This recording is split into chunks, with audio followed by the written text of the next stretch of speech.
할렐루야. 오늘도 하나님의 약속의 말씀을 붙들고 살아가는 모든 분들을 주님의 이름으로 축복합니다. 주시는 약속이 오늘도 삶의 확신이 되어서 오늘 살아가는 힘이 되게 하시기를 소망합니다. 오늘 우리에게 주시는 하나님의 말씀은 히브리서 6장 13절부터 20절까지입니다.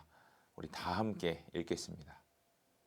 하나님께서는 아브라함에게 약속하실 때에 자기보다 더 큰 분이 계시지 아니하므로 자기를 두고 맹세하시고서 말씀하시기를 내가 반드시 너에게 복을 주고 복을 줄 것이며 너를 번성하게 하고 번성하게 하겠다 하셨습니다.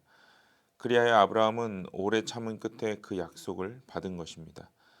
사람들은 자기보다 더 위대한 일을 두고서 맹세합니다.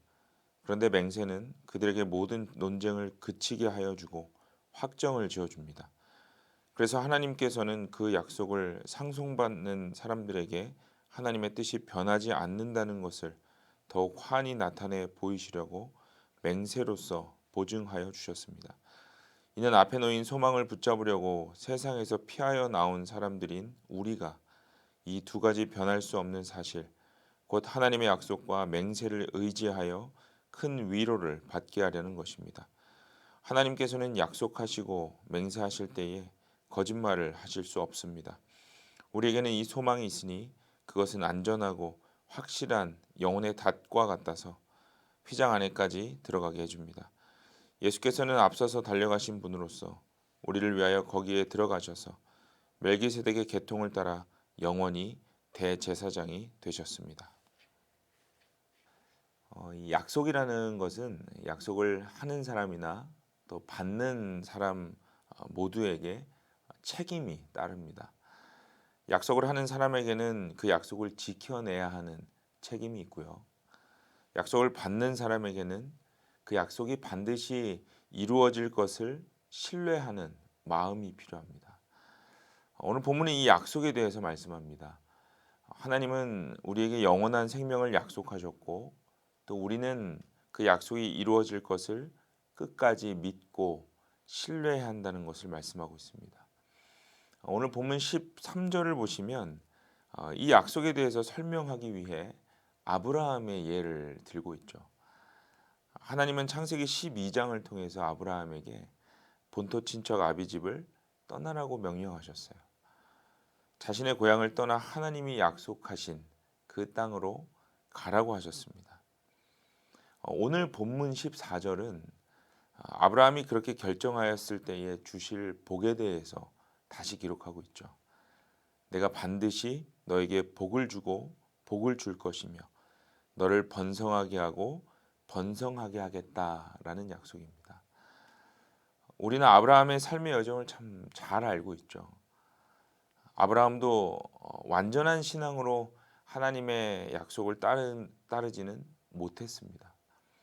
하나님의 약속을 믿고 고향을 떠났지만 아브라함 역시 그 긴 여정의 시간 동안 많은 실수와 기다림 속에서 하나님을 배워갔습니다.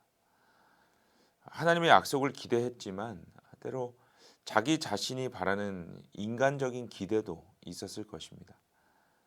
자신이 온 인류를 대표하는 이 복의 근원이 된다는 기대가 있었을 거예요. 여러분 우리도 그러한 때가 있지 않습니까? 하나님의 나라를 위해서 헌신한다고 말하지만 어느 정도는 나를 인정해 주기를 바라는 마음이 우리 안에도 있습니다. 그래서 아브라함은 실수도 많이 했죠. 약속을 따라갔지만 첫 번째 기근을 만났을 때 하나님의 약속보다 자신에게 익숙한 방식을 택했습니다. 그래서 애굽으로 내려가 자신의 이 아내를 누이로 속이기까지 했죠. 우리에게도 하나님의 약속을 바라보며 가는 과정 가운데 이러한 모습들이 있다는 것이죠. 이렇듯 보이지 않는 약속을 따라 살아간다는 것은요, 쉬운 일이 아닙니다. 그러나 여러분, 하나님은 아브라함의 그 많은 실수를 책망하시거나 또 아브라함을 포기하시는 그런 극단적인 결론을 내리신 적이 없습니다. 끝까지 약속을 지키시기 위해 다시 돌이키시고 가장 선한 방향을 그에게 제시하셨어요.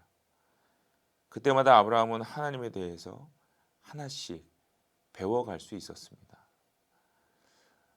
여러분, 우리도 마찬가지 아닐까요?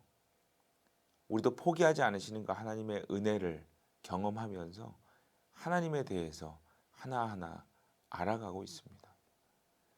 이것이 바로 오늘 본문이 말하고 있는 약속에 대한 축복이고 또 약속하신 분이 지키시는 책임입니다.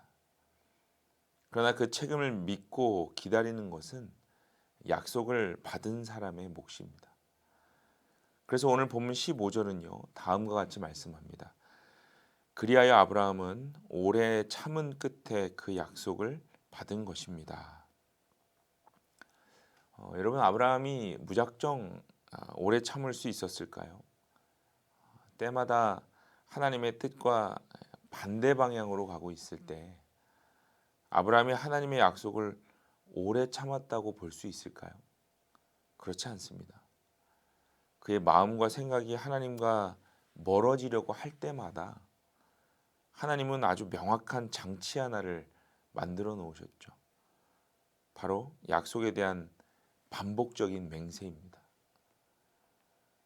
하나님은 아브라함이 약해지려고 할 때마다 처음 약속하신 그 복의 근원의 언약을 반복하여서 기억하게 하셨습니다.